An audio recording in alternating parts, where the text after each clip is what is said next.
The topic of my presentation is Global Solidarity, a key component in attaining world peace.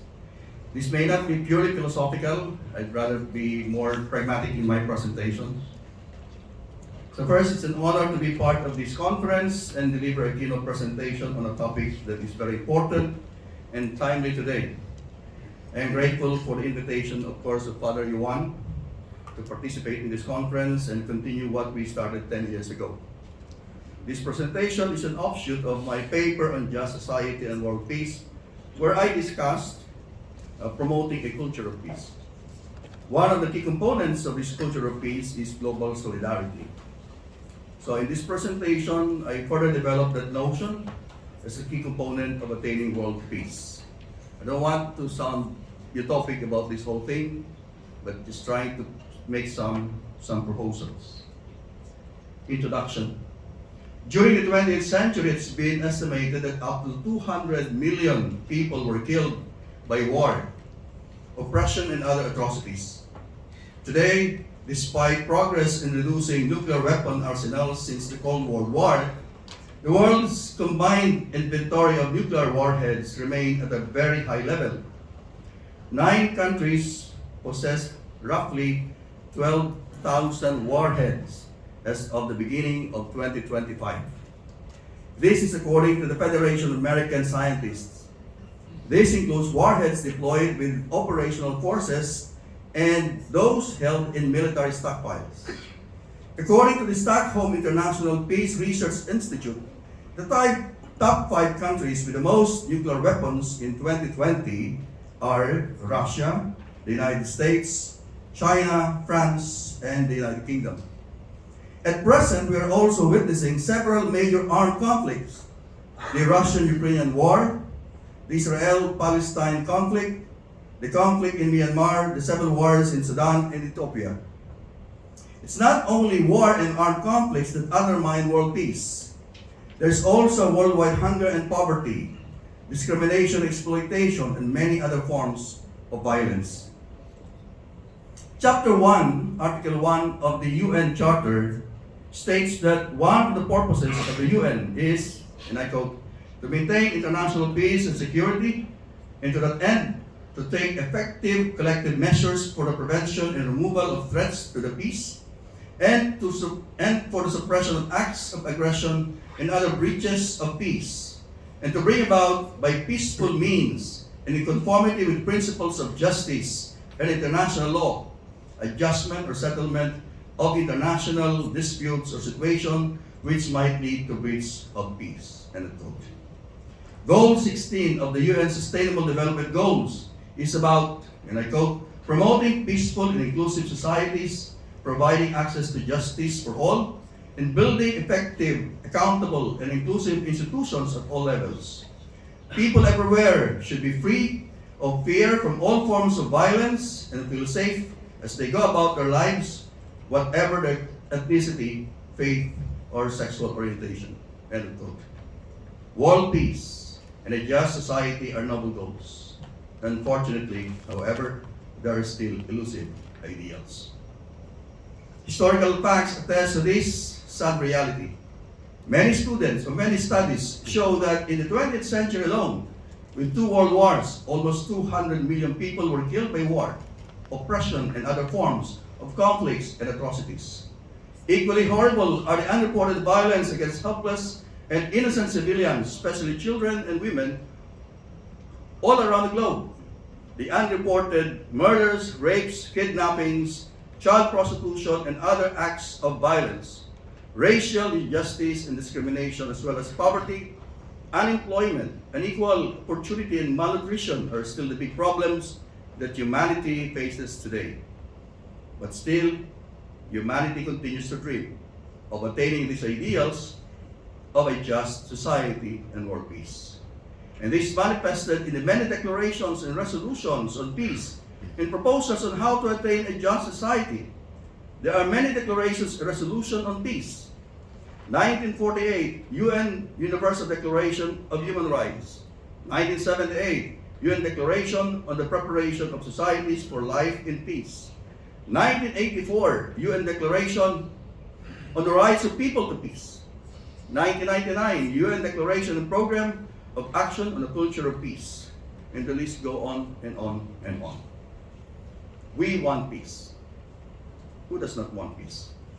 However, the facts and intentions, as evidenced by the declarations and resolutions, seems inconsistent and do not match. There are initiatives to promote world peace. We have this conference talking about world peace.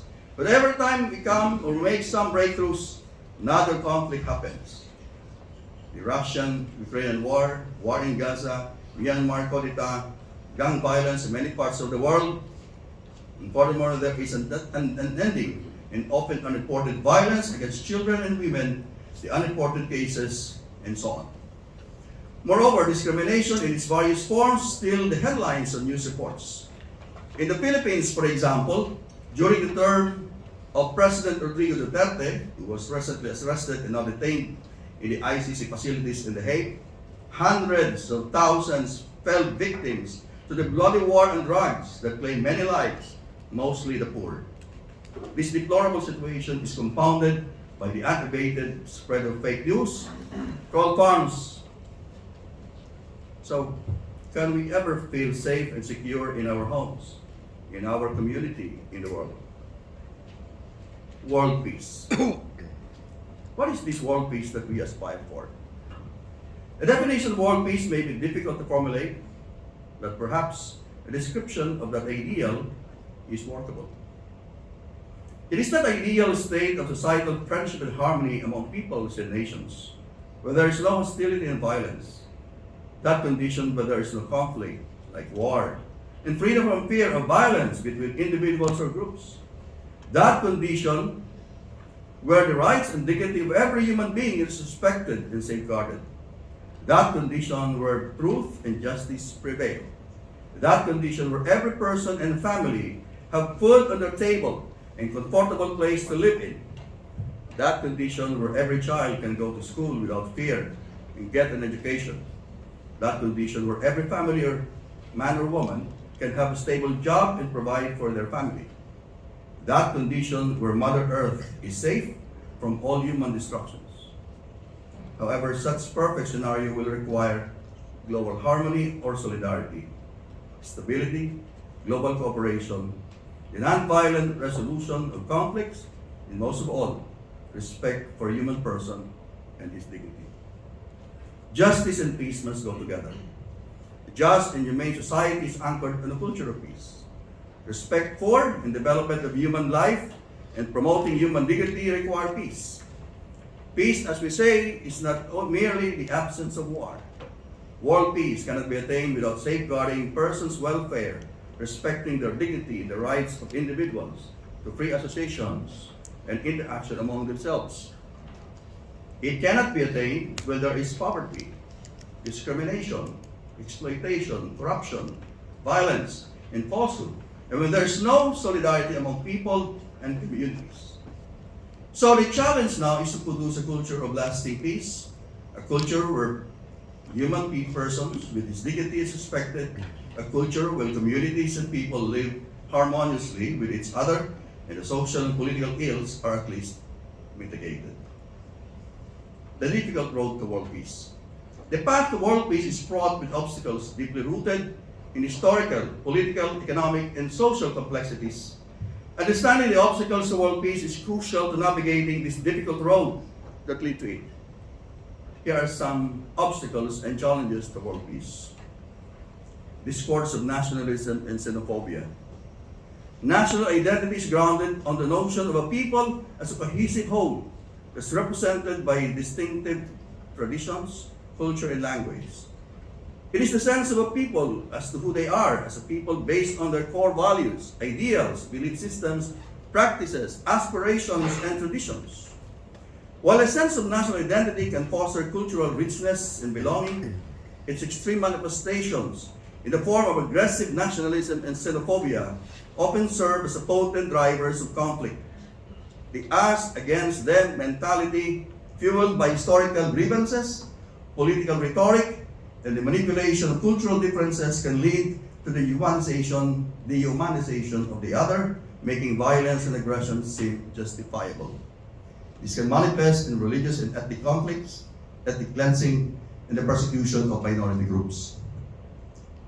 Second, inequitable distribution of resources and economic disparities. The glaring inequalities in wealth, access to resources, and economic opportunities create fertile ground for resentment, instability, and conflict.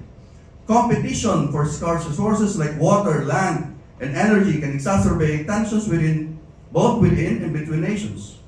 Furthermore, global economic systems that perpetuate poverty and marginalization in certain regions can fuel grievances that find expressions in violence and extremism.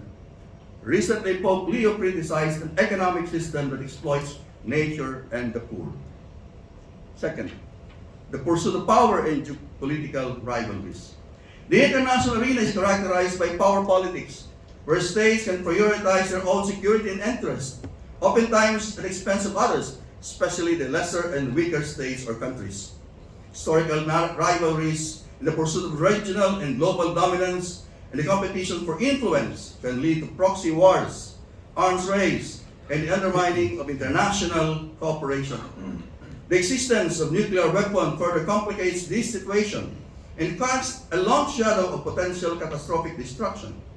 How can there be world peace when there is a competition for power instead of competition for compassion? Legacy of colonialism in historical injustices. The enduring impact of colonialism with its arbitrary borders, exploitation of resources, and imposition of unequal power structures continue to fuel instability and conflict in many parts of the world. Unresolved historical grievances, coupled with ongoing disparities in power and wealth, can hinder reconciliation and foster resentment.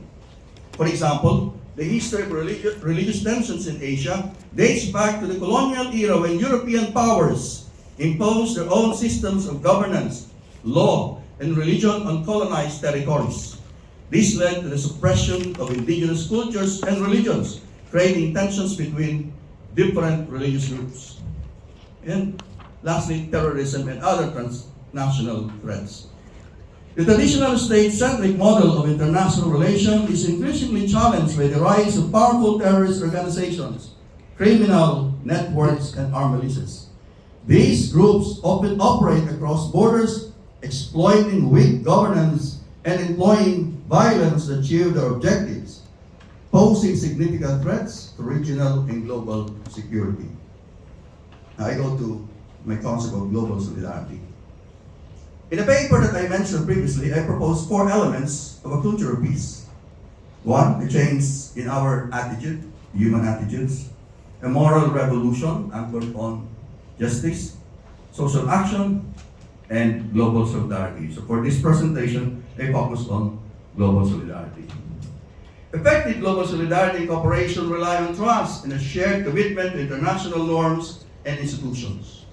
Global harmony and peace are anchored on mutual trust and respect among nations. Skepticisms and mistrust could weaken our collective ability to address global challenges, prevent conflict prevention, and peace building. The promotion of peace and human dignity is not just a concern of some people or some countries. It is the concern of the whole world. And what we hope for can only be realized if the whole world is one and united in this goal. Though this task is difficult, a just and humane society can only be peaceful if human persons are committed to solidarity. One countermeasure to address the obstacles to peace that we have previously mentioned, and a key component on world peace, is global solidarity. No one is an island, as they say. That's an old cliche, but that's true. We are all interdependent. The human race is one big family. As one big family, we are all connected and responsible to one another and for one another. We may be diverse regarding race, culture, religion, but we have a common world which we hope to be just and compassionate. We have the responsibility to protect human rights and dignity and promote the common good. We need to promote social justice and fairness. We need to show empathy, kindness, and understanding across cultures, borders, and ideologies. These are key aspects of solidarity. And if we can translate them in the global arena, we can hope for a just, humane, and compassionate world. A world in peace and harmony. A global solidarity is a shared responsibility are important since it evokes our genuine concern for others. So inspired by the teaching of John Paul II on solidarity, I propose some key aspects of global solidarity. First, recognition of global citizenship and shared humanity. At its core, global solidarity is rooted in the recognition of our shared humanity. Despite our diverse cultures, beliefs, and nationalities, we are all members of the same species, bound by common aspirations for security, well-being, and dignity. And the radical basis of our solidarity are our common origin, nature, and destiny as human beings. St. Thomas Aquinas argues, and I quote, all men born of Adam may be considered as one man, inasmuch as they have one common nature. There would be a union in affection among those for whom there is one common end. End of quote. So men also have one common ultimate end, and this is happiness. As part of one human family, we share common experiences, share common values, dignity, rights, and identity as human beings. We relate and understand each other's experiences and recognize the universality of human experiences, of human suffering, resilience, hope and aspiration, struggle and perseverance, love and affection. Despite our differences, we are all part of one human family. We have duties to others, especially the underprivileged and the marginalized, the oppressed, the victims of war, the poor, and the hungry. I'll be skipping some parts. Promotion of universal dignity and rights. Human solidarity makes one family, which makes one family of humanities based upon equal dignity of all human beings and presupposes the ethical mediation of justice. Thus, we cannot have human solidarity without respect for human dignity and human rights. Global solidarity is underpinned by a commitment to universal values, such as human rights, democracy, and the rule of law. Recognizing the inherent dignity and equal rights of all individuals, regardless of their nationality or backgrounds, provides a moral compass for international relations and a basis for collective action against injustice and oppression. Second or third, promotion of social justice, equity, and fairness. The defense and promotion of human dignity and rights entails a practice of social justice. Practice or the practice of social justice is related to the practice of solidarity. The realization of social justice is a permanent and necessary condition of solidarity. Otherwise, the supposed practice of solidarity is nothing but lip service. The realization of social justice carries with it the task of fighting injustices and violence not only in our communities, but on the global stage. Global solidarity anchored on social justice, equity, and fairness must be established against poverty, hunger, child prostitution, drug trafficking, kidnapping, and other forms of violence. We need to establish solidarity to promote children's welfare, women's rights, labor rights, and the welfare of our victims and other victims of violence. In the face of global evil, which is injustice, worldwide poverty, violence, the inequality between developed and developing countries, between the rich and the poor, there must be a global effort to fight all these evils. Global empathy and compassion. Solidarity requires that we think and act in terms of our obligations as members of a global community despite our race, religion, or cultural differences. In an increasingly interconnected world, loving our fellow men and neighbors have a global dimension. Global solidarity challenges us to give more of ourselves emotionally, financially, and spiritually, and to receive more by seeing with our own eyes the struggles and joys inherent in the lives of our fellow men around the world. It reflects the recognition that our responsibility to our fellow men has an international dimension, that we are called to work for justice and peace for people in all areas in the world. John the 23rd stresses that, and I quote, the solidarity which binds all men together as members of a common family makes it impossible for wealthy nations to look with indifference upon the hunger, misery, and poverty of other nations whose citizens are unable to enjoy an elementary human rights. End quote. Nations are becoming more and more dependent on one another, and it will not be possible to preserve a lasting peace so long as glaring economic and social imbalances persists. Global compassion encompasses kindness, empathy, and understanding across cultures.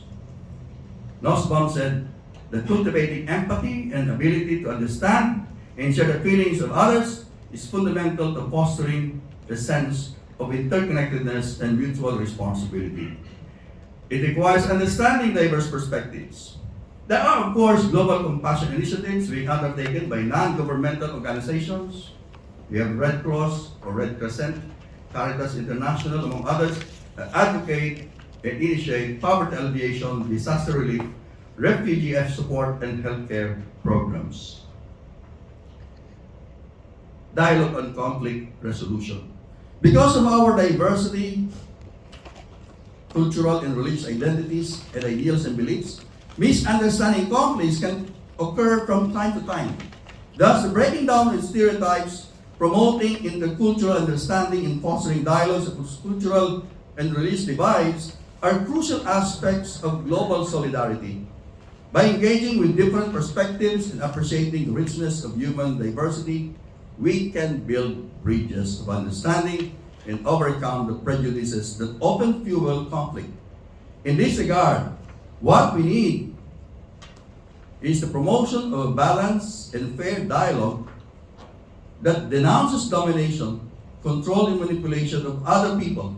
Rather, it promotes respect and understanding among cultures. For example, in a balanced cultural dialogue, every participant is heard and respected. It allows culture to question each other. John Paul II said, an intercultural dialogue is a mechanism that can counter violence due to religious conflicts. It can serve as a mechanism for promoting harmony and peace. It fosters mutual knowledge and enrichment, lessens tensions and misunderstanding. It promotes common goals and collaborations among followers of different religions. Pathways to a more peaceful and solidary world. Achieving lasting peace and strengthening global solidarity requires a multifaceted approach involving individuals, civil society, organizations, governments, and international institutions. There must be an integration of the theoretical and the practical. Rhetorics are useless without praxis. And here are some concrete steps that probably we can do to achieve a more peaceful and solidary world. And I will just enumerate them for the interest of time. Strengthening multilateral institutions and international law. Investing in education for peace and global citizenship. Promoting sustainable development and addressing inequality. Fostering dialogue and reconciliation. Empowering civil society and grassroots movements. And harnessing the power of technology for connection and understanding. Let me go to my concluding remarks. A peaceful world is a global order, oriented to the full development of all peoples, with governments committed to the rights of citizens, and framework of authority that enables the world community to address fundamental problems that individual governments fail to resolve. In this framework, sovereignty is in the service of the people. All political authorities have as its end the promotion of the common good, particularly the defense of human rights. Forming a just and humane or human society and promoting a culture of peace is arduous, considering that behind us is a human history marked by violent struggles and transformation. This challenging task is compounded by an environment and culture where falsehoods, impurity, and acts of violence are so much part of our daily lives and often glorified or magnified by the media. The challenge is to create a world where the human person is respected, a culture where human dignity is promoted, and his human rights are protected in a just and humane society. It is a big task, However, peace is mankind's hope for a blissful and happy life in this world. Thank you very much.